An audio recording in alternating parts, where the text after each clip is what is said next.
Hello बच्चों, पिछली कक्षा में हमने पाठ 10 समाप्त किया था। आज हमारा पाठ है पाठ 11 अव्यय। आइए बच्चों, इस पाठ को बहुत ही ध्यान से पढ़ते हैं। पाठ 11 अव्यय। अव्यय क्या होते हैं बच्चों? जिसमें हमें ना तो वचन का, ना लिंग का, ना कारक का प्रभाव पड़े, वो कहलाते हैं अव्यय। आइए देखते हैं इस पाठ को। जिन शब्दों के रूप पर वचन, लिंग, कारक, काल आदि का कोई प्रभाव नहीं पड़ता, उन्हें अव्यय या अविकारी शब्द कहते हैं। ये 4 प्रकार के होते हैं। क्या बच्चों? कौन से शब्द? जिनके रूप पर न तो वचन का प्रभाव पड़े, न लिंग का, न कारक का, न काल का, ऐसे शब्द कहलाते हैं अव्यय या अविकारी शब्द। ये 4 प्रकार के होते हैं। देखते हैं कौन कौन से। पहला क्रिया विशेषण, दूसरा संबंध बोधक, तीसरा समुच्चय बोधक तथा चौथा विषम्यादि बोधक। पहला देखते हैं बच्चों, क्रिया विशेषण। निम्नलिखित वाक्यों को ध्यानपूर्वक पढ़िए। अब यहाँ पे बच्चों हमें कुछ वाक्य दिए हैं तो उन्हें पढ़ते हैं। पहला, सूरज सुबह निकलता है। दूसरा, घोड़ा तेज दौड़ता है। दादाजी धीरे धीरे चल रहे हैं। आशीष ने खाना कम खाया।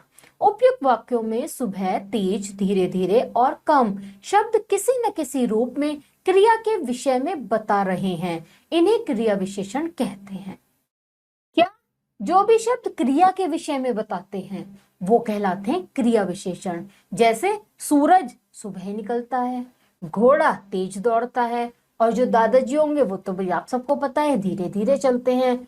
और आशीष ने क्या खाया? खाना कम। तो ये सब क्या है यहाँ पे? सुबह, धीरे धीरे, तेज, कम, ये शब्द कहलाते हैं क्रिया विशेषण। इस प्रकार हम कह सकते हैं कि जो शब्द क्रिया की विशेषता बताते हैं उन्हें क्रिया विशेषण कहते हैं। जो शब्द क्या बताएं? किसकी विशेषता? क्रिया की। वो कहलाते हैं बच्चों हमारा क्रिया विशेषण।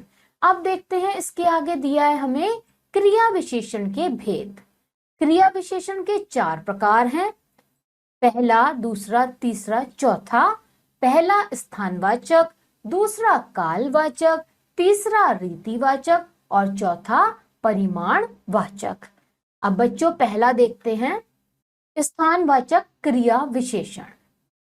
जो शब्द क्रिया के होने का स्थान बताते हैं उन्हें स्थानवाचक क्रिया विशेषण कहते हैं। जैसे ऊपर नीचे, अंदर बाहर, इधर उधर, दूर पास, दाएं बाएं, सामने पीछे आदि। जैसे उदाहरण क्या दिया? बच्चे बाहर खेल रहे हैं, कोमल अंदर बैठी है। स्थानवाचक क्रिया विशेषण जानने के लिए कहाँ, किधर जैसे प्रश्नवाचक शब्द लगाकर से प्रश्न किया जाता है। स्थानवाचक कौन से हुए?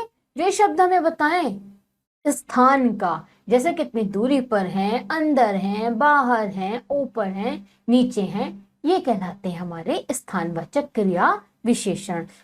तो बच्चों कालवाचक क्रिया विशेषण क्या हुए? जिसमें हमें पता चले समय का, जैसे कल, परसों, आज, तभी, अभी, जब, तब आदि। और यहाँ पे हमें ये उदाहरण बताए हैं 2। प्रधानाचार्य ऑफिस में अभी अभी आई हैं। मैं अमेरिका से कल आई थी। वह हमेशा आता है, या वह रोज मंदिर जाती है। ये सब हुए हमारे कालवाचक क्रिया विशेषण के उदाहरण। और इसमें हम क्या करते हैं? कब का प्रश्न लगाकर प्रश्न पूछते हैं। तीसरा देखते हैं, रीतिवाचक क्रिया विशेषण। जो शब्द क्रिया के होने का ढंग या रीति बताते हैं, अर्थात क्रिया कैसे की जा रही है या कैसे हो रही है आदि से संबंधित जानकारी देते हैं, उन्हें रीतिवाचक क्रिया विशेषण कहते हैं।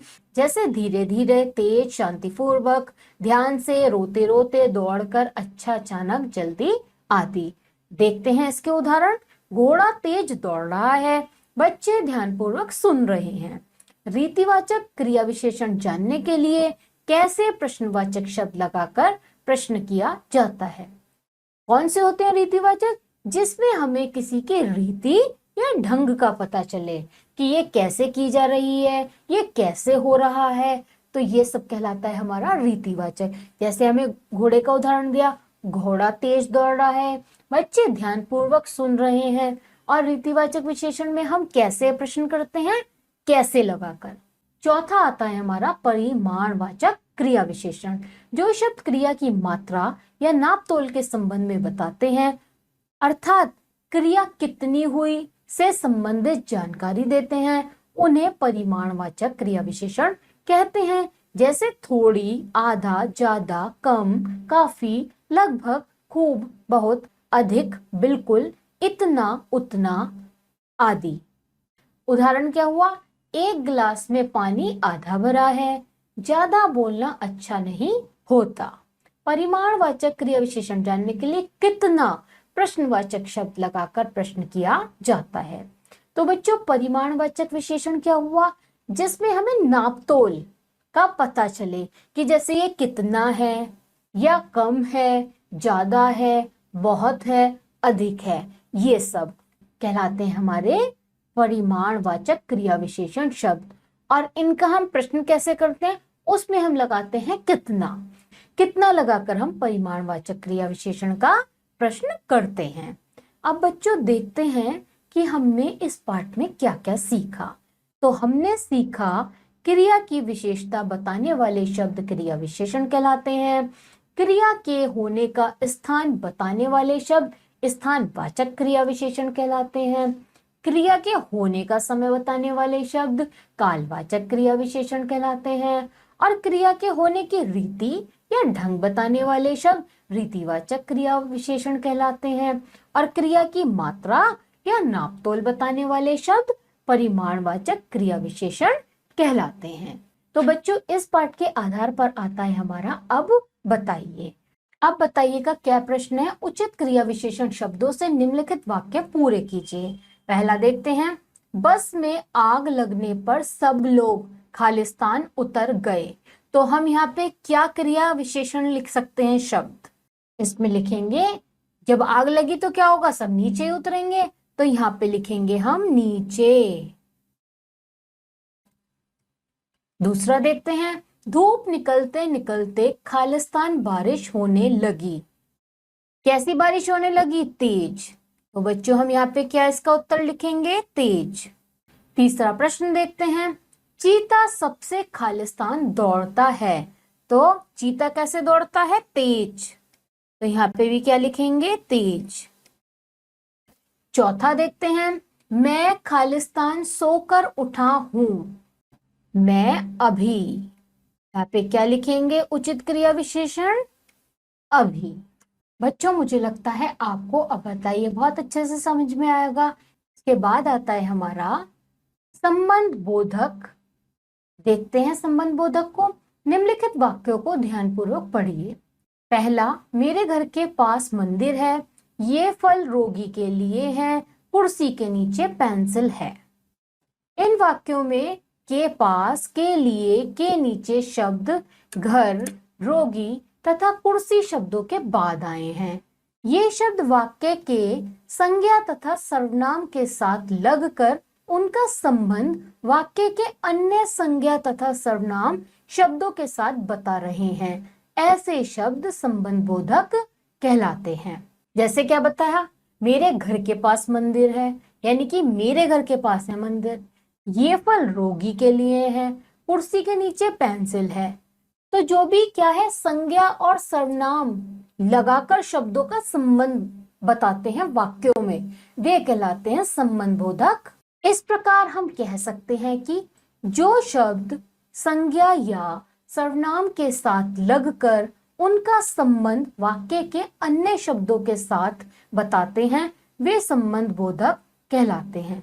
जो भी क्या है, संज्ञा और सर्वनाम हम लगाएंगे और उनका संबंध किससे बताएंगे, वाक्य के अन्य शब्दों से, तो वे कहलाते हैं हमारे संबंध बोधक। कुछ अन्य संबंध बोधक तो देखते हैं बच्चों क्या कहें, जैसे के बाहर, के मारे, के भीतर, की और, के सामने, के पीछे, के समान, की तरह, के अंदर, के आगे, से दूर, के साथ, के विपरीत, की तरफ आदि। अब बच्चों यहाँ क्या है, आपको कुछ संबंध बोधक शब्द दिए हैं, आप इन्हें अच्छे से याद करेंगे। आइए इनके कुछ उदाहरण भी दिए हैं, देखते हैं। आइए कुछ उदाहरण देखें। मेरे विद्यालय के सामने खेल का मैदान है।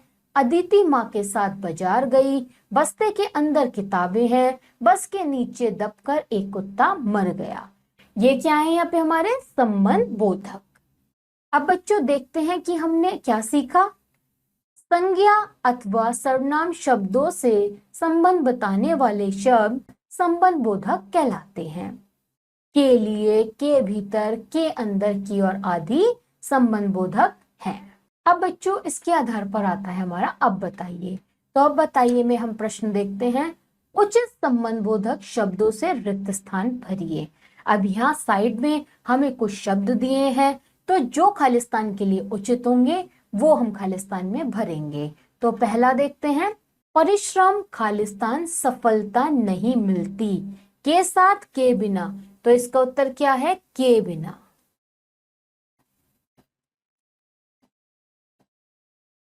दूसरा देखते हैं, क्रिकेट घर खालिस्तान नहीं खेलना चाहिए। के अंदर के बाहर, तो क्या है, क्रिकेट घर के अंदर, जिससे हमारा वाक्य भी क्या बने, सही। तीसरा देखते हैं, यमुना आगरा खालिस्तान बहती है। के पास या से दूर, तो सही क्या है, यमुना आगरा के पास बहती है। चौथा देखते हैं, मनुष्य को चींटी खालिस्तान मेहनत करनी चाहिए। तो इसका उत्तर क्या लिखेंगे, की तरह। तो सही शब्द यानी कि उचित शब्द क्या है यहाँ पे, की तरह। तीसरा आता है समुच्चय बोधक। निम्नलिखित वाक्यों को ध्यानपूर्वक पढ़िए। पहला, पिताजी और रमेश बातें कर रहे हैं। दूसरा, तुम्हें जूस पीना है या आइसक्रीम खानी है। इन वाक्यों में आए और तथा या शब्द दो शब्दों तथा दो वाक्यों को मिला रहे हैं। ऐसे शब्द योजक या समुच्चय बोधक कहलाते हैं। इस प्रकार हम कह सकते हैं कि क्या है, जो भी वाक्य दो शब्दों से मिलकर बन जाए या इसमें क्या लग जाए, जैसे और, ये और मैं बाजार गए, उसने और मैंने पानी पिया। तो जब भी और या का हम दो वाक्यों में जोड़कर एक वाक्य बना दें, वो कहलाता है हमारा समुच्चय बोधक वाक्य, यानी कि समुच्चय बोधक। इस प्रकार हम क्या कह सकते हैं, दो शब्दों, वाक्यांशों या वाक्यों को जोड़ने वाले शब्द समुच्चय बोधक अथवा योजक कहलाते हैं। कौन से शब्द जो दो वाक्यों को जोड़ दें वो कहलाते हैं समुच्चय बोधक या योजक। अब इसके हमें कुछ शब्द दिए हैं, जैसे कि कुछ अन्य समुच्चय बोधक शब्द क्या क्या है, लेकिन, किंतु, परंतु, यद्यपि, तथापि, क्योंकि, की, ताकि, जो कि, मगर, एवं, तथा, बल्कि, पर, तो, अन्यथा, अथवा आदि। जो भी क्या है, दो वाक्यों में जोड़ के क्या बना दे, एक वाक्य, वो कहलाते हैं समुच्चय बोधक। और इसके कुछ उदाहरण हैं, जैसे कि निबंध अथवा पत्र लिखो। सलमा गाती है पर नाचती नहीं है। तो बच्चों देखते हैं कि हमने अब क्या सीखा है, दो शब्दों, वाक्यांशों अथवा वाक्यों को जोड़ने वाले शब्द समुच्चय बोधक कहलाते हैं। और दूसरा क्या दिया है यहाँ पे, समुच्चय बोधक को योजक भी कहते हैं। और बच्चों इसके आधार पर आता है हमारा अब बताइए। तो अब बताइए में हमारा प्रश्न है, नीचे लिखे वाक्यों के समुच्चय बोधक शब्दों से रिक्त स्थान भरिए। पहला देखते हैं, बारिश नहीं आती खालिस्तान मैं जरूर आती। बारिश नहीं आती तो मैं जरूर आती। दूसरा, तुम्हें सजा नहीं खालिस्तान पुरस्कार मिलना चाहिए। तुम्हें सजा नहीं बल्कि पुरस्कार मिलना चाहिए। तीसरा देखते हैं, लता आज विद्यालय नहीं आई खालिस्तान वह बीमार है। क्योंकि, क्या आएगा यहाँ पे, क्योंकि।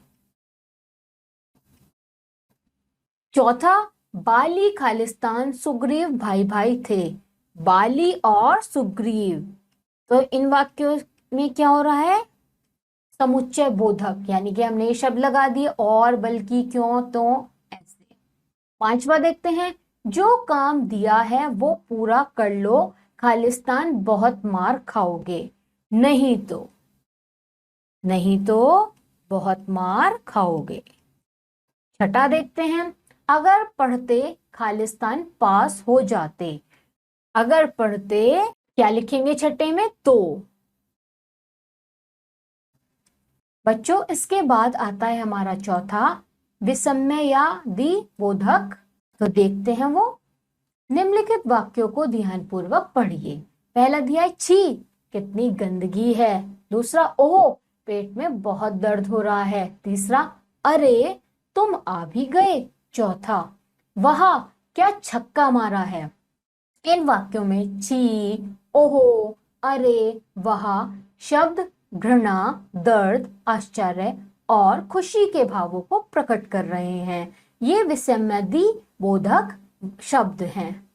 इनके साथ विस्मयादि बोधक चिन्ह, ये वाला चिन्ह का प्रयोग होता है। इस प्रकार जो शब्द विस्मय, घृणा, हर्ष, शोक, प्रशंसा, भय, क्रोध, दुख आदि मन के भावों को प्रकट करते हैं वे विस्मयादि बोधक कहलाते हैं। कौन से हुए विस्मयादि बोधक? जिसमें हमें किसी के भी भाव का पता लगे, जैसे हर्ष हो, शोक हो, प्रशंसा हो, क्रोध हो। तो जो जिसमें भी हमारे भावों को प्रकट किया जाए वो कहलाते हैं हमारे विस्मयादि बोधक। और कुछ अन्य विस्मयादि बोधक शब्द कौन कौन से हैं? बाप रे, हाय, अजी, उफ, हे राम, आहा, शाबाश, काश, हे भगवान, सावधान, खबरदार आदि। अब देखते हैं इसके कुछ उदाहरण। बाप रे इतना लंबा सांप, हे भगवान तुमने यह क्या किया, काश मैं कक्षा में प्रथम आ जाता, शाबाश तुम आज बहुत अच्छा खेले। तो ये सब क्या है? विस्मयादि बोधक के उदाहरण। जिसमें हमें भाव प्रकट किए जाएं वो कहलाते हैं विस्मयादि बोधक। अब बच्चों देखते हैं यहाँ हमने क्या सीखा। हमने सीखा मन के भावों को प्रकट करने वाले शब्द विस्मयादि बोधक शब्द कहलाते हैं। और बच्चों इसके बाद आता है हमारा अब बताइए। तो अब बताइए में हमारा क्या प्रश्न क्या दिया है? उचित विस्मयादि बोधक शब्द लगाकर वाक्य पूरा कीजिए। अब यहाँ पे हमें विस्मयादि बोधक शब्द लगाने हैं। जैसे पहला है खालिस्तान वहां मत जाओ। तो क्या लिखेंगे यहाँ पे? अरे। यहाँ पे हम लिखेंगे अरे और ये वाला चिन्ह लगाएंगे, अरे वहां मत जाओ। दूसरा खालिस्तान इस लड़के का क्या होगा? ओहो। यहाँ पे क्या लिखेंगे? ओहो और हम ये वाला चिन्ह लगाएंगे। तीसरा देखते हैं, खालिस्तान तुमने बहुत अच्छे अंक प्राप्त किए हैं, शाबाश। यहाँ पे क्या लिखेंगे? शाबाश।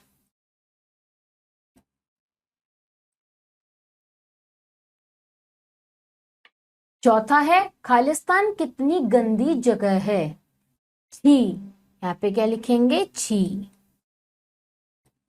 और ये वाला हम जो निशान है वो जरूर लगाएंगे। पांचवा है खालिस्तान कितना सुंदर दृश्य है, वहा।